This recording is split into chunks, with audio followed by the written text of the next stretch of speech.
Hi, my name is Joshua and I'm from the League of Amazing Programmers. Today I'll be teaching you how to make random numbers in Java.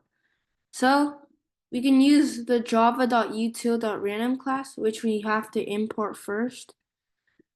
So after that, we have the random class. We can create a random object. So the class is random, just like an int, but it's random. So random equals a new random parentheses.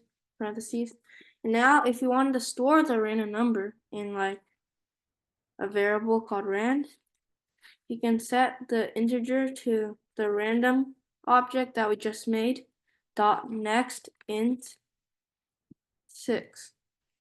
This will actually create random number from 0 all the way to this number minus 1. So in this case, the random will generate a number from 0, 1, 2, 3, 4 to 5.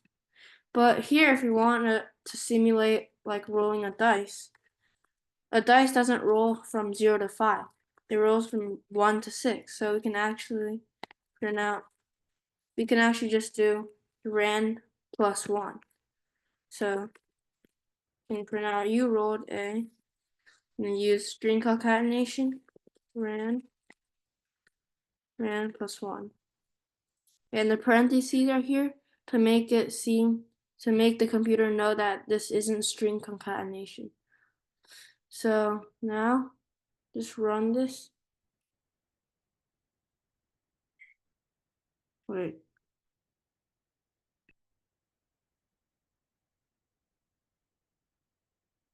Oh, yeah, you're not supposed to have the new there. You just do the random. Yeah, that was a mistake on my part. So in here, you can see it says 0 to 3. And each time you run it, it will probably be a different number because it's all random. So 3, 5, 4, then like 3 again. So this is all random. So now that you know how to use random numbers in Java, you can do them on your own with your own code. Thank you.